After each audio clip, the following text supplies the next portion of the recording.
This isn't just a classroom, it's a window to the world, where videos and visuals teach me more than words ever could.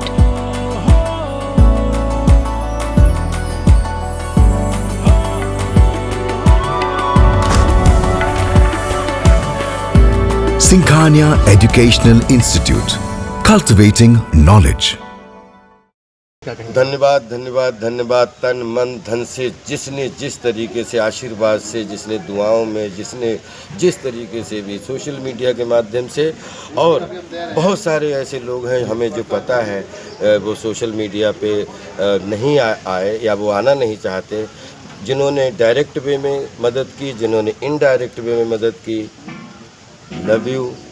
आपका धन्यवाद आपके लिए बहुत छोटा है, लेकिन मैं आपके इस इज़्ज़त की, आपके इस जेस्चर की हृदय से रिस्पेक्ट करता हूं, और आपको, आपके परिवार के लिए, आपके मित्रों के लिए, अपने देश के लिए इतनी सारी दुआएं करता हूं कि जो भी आपने मेरे लिए सोचा सब में 3 0 इंटू में लग जाए सफलता के, उन्नति के। इतनी बरकत हो आप सब। सर इस पूरे मामले परिवार को लेकर फैंस के साथ कितना अहम रहा है सर? फैंस से मेरा जुड़ाव, फैंस मेरे फैमिली हैं। पूरे विश्व में 800 करोड़ लोगों में 600 करोड़ बाई नेम जानते हैं मुझे। मैं भारतीय सिनेमा का एक जिम्मेदार अभिनेता हूं, जिसको कॉमेडी करना भी आता है, जिसको सीरियस रोल करने भी आते हैं, जिसको अपूर्वा भी करनी आती है, तो जिसको जंगल भी करना आता है, चुप के भी करना आता है, तो मैं, मेरी पत्नी और वो भी करना आता है। मुझे बहुत अच्छा लगता है। मैं कला एक विज्ञान है, मैं विज्ञान का विद्यार्थी हूँ, और मेरे लिए आटा दाल चावल तो हमेशा खेती बाड़ी रहा है। जिस गांव में आप खड़े हैं उसी गांव की इस हर मेड़ से मेरा एक बार नहीं हजारों बार का बचपन का नाता है सर। मुश्किल, लेकिन आर्ट को जीने के लिए मेरा जो भूख है मन से, वो मेरा आटा, वो मेरी आर्ट है, और वो मेरा पेशा नहीं है, वो मेरी पेशगी में मेरा पैशन है जी। और पैशन में काम आता है। मुझे कभी भी पिछले 30 साल 35 साल में काम ढूंढना नहीं पड़ा, क्योंकि मैं काम को जीता हूँ। और जब तक मेरे तन में सांस है, इतना आशीर्वाद आप सबका साथ है कि सबके लिए 100%। अभी सिल्वर जुबली समाप्ति, गोल्डन जुबली में धमाल तो देखो कि पैदा होने की प्रैक्टिस कर रहा हूँ। सर एक सवाल बहुत बहुत बढ़िया सर बहुत कुछ सीखने का मौका मिला।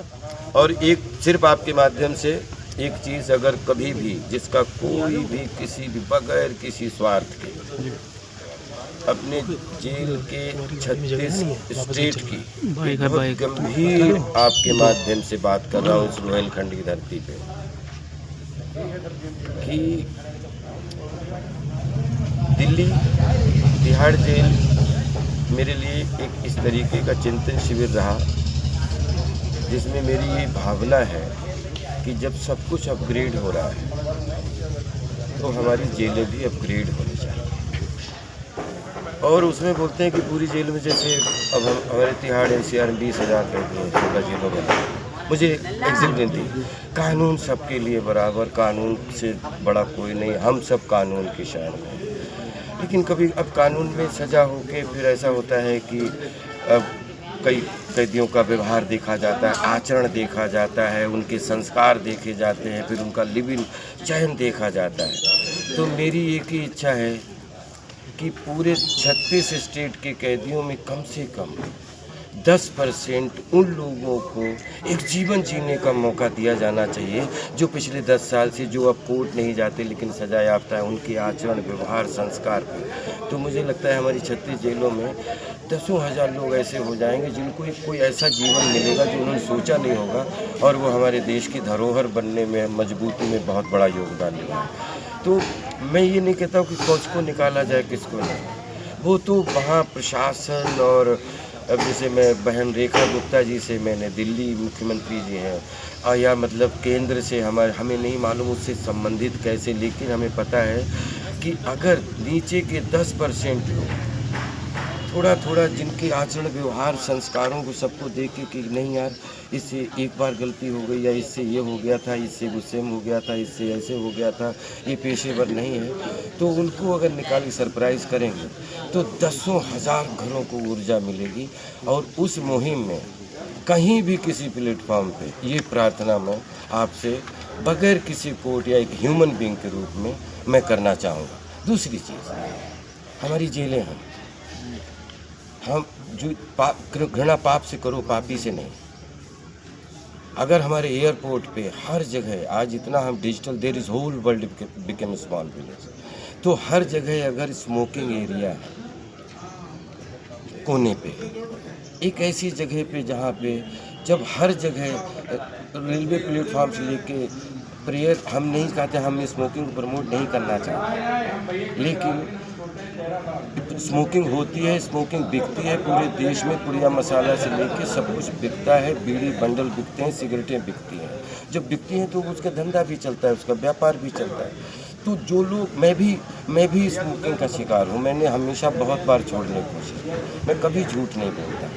मेरी एक ही प्रार्थना है, तो जेलों में भी एक ऐसा एरिया, ताकि कतई जेल गंदी ना हो, लेकिन एक स्मोकिंग धूम्रपान एरिया ज़रूर होना चाहिए, ताकि उन लोगों को, जो लोग ये धूम्रपान करते हैं, वो किसी दूसरी बीमारी का शिकार ना हो जाए। कम से कम धूम्रपान उनको जो है, धूम्रपान सेहत के लिए हानिकारक है, मेरी भावना वो समझ लें। लेकिन हम कितने भी प्रवचन दे लें, अगर हम पीते हैं तो कहाँ जाएं?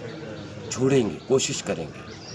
तो उस सुधार गृह में हर वार्ड में एक धूम्रपान या 2 धूम्रपान एरिया ज़रूर होने चाहिए, जिसमें उनकी वजह से बहुत सारे बीमारियां और बहुत सारे वो चीज़ें हैं जो अनैतिक है, वो बच जाएंगी।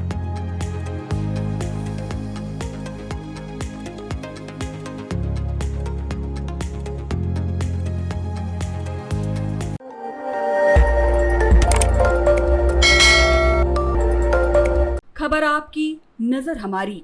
देखते रहिए आई इंडिया।